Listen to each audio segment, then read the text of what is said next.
За Монгол улсад хүчин төгөлдөр мөрдөгдөж байгаа гэр бүлийн тухай хуулийн 4-2-2-т Монгол улсад эрэгтэй хүн хууль ёсны энийг их нэртэй, эмэгтэй хүн хууль ёсны энийг нөхөртэй байна гэж тодорхой заасан байдаг. Гэсэн ч сүүлийн жилүүдэд дээрх зүйл заалтыг өөрчлөх тухай асуудал байсыг яригдуулсан тодорхойлол эрэгтэй хүн аль биесны хоёр их нэртэй байж болох талаарх мэдээлэл цахим ертөнцид яригдж эхлээд байна. Энэ зүгээр ч нэг цуу яриа бус хууль тогтоох дээд байгууллага албаагчдаас хүртэл иймэрхүү яриа мэдээлэл гараад эхэлчихсэн гэхэд болох юм. Тухайлбал улсын хурлын гишүүн Одон Туяа өөрийн Twitter хуудсандаа гэр бүлийн тухай хуульд хоёр их нэртэй болох санал ирчүүдээс их ирж байгаа гэдгийг хэлж мэдгдсэн нь олон ч хүний анхаарлыг татаж цөөнгүй эмэгтэйчүүдийн дургуутслыг хүргээд амжсан. Гэхдээ ирчүүд хоёр их нэртэй болох хуулийн цэцлийн талаар анхудаа яригдж байгаа нь энд биш юм. Тодорхойлбол одоогоос хэдэн жилийн өмнө Сэтгэшгүй эмнэлгийн дарга Хүрлбаатар хоёр их нэртэй болох хуулийн талаар анхудаа нээж ийм хууль гарвал хамгийн түрүүнд хоёр гараа өргөөд дэмжинэ гэдгийг илэрхийлж олонний анхаарлыг татаж байсан удаатай. Тэрээр энэ талаар тайлбарлахдаа хүн хоёр их нэртэй болох хууль батлагдвал Монгол улс ус ойртолтоос болж үүсэж байгаа дебил нөхдүүдээс сална бас хууль ёсны бус бутаж хүүхдүүд байхаа болно хэмээн мэдэгдэж байсан удаатай.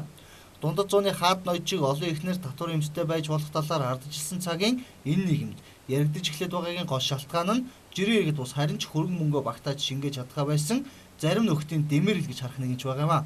Харин энэ талаар Монгол улсын жирийн иргэд ямар санаа бодолтой байгааг тодруулсан юм а.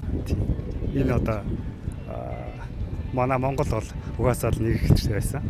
Тийм учраас нөгөө Монгол улсын нөгөө юу гэдэг юм бэ? Үндэсний аюулгүй байдал ч юм уу арай сөргөөр нөлөөлөх байх гэж бодож байна. Тийм, ер нь дэмжихгүй байна. Энэ бол дэмий зүйл. Тийм, байж болохгүй зүйл.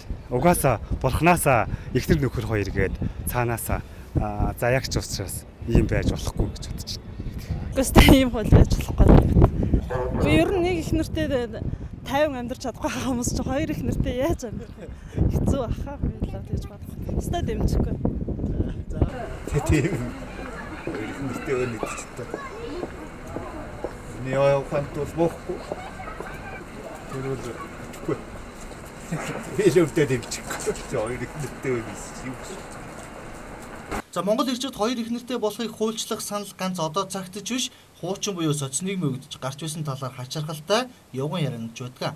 Тухайлбал Монгол улс ардчилсан шинэ үндсэн хуулийг батлаж шинэ нийгмийг байгуулахаар өөрчлөлт шинжилтийг хийж байх үедээ зөвлөлт холбоот улсаас хараат бус байх нэг арга нь төрийн өндөрдөд албан тушаалтнууд хоёр ихнэр авч болох саналыг ардын хурлын депутатуудын хурлаар оруулах талаар зарим төлөөлөгчдөөс гарч ирсэн гэх яриа байдаг. За нэгэсэндээ Москвагаас шууд хамааралтай байсан Монгол улсыг Орос эхнэрүүдийн гараас аврах арга ухаан сэлсэн нь энэ гэх шог яриач одоо үед үеийг сонсогдгоо.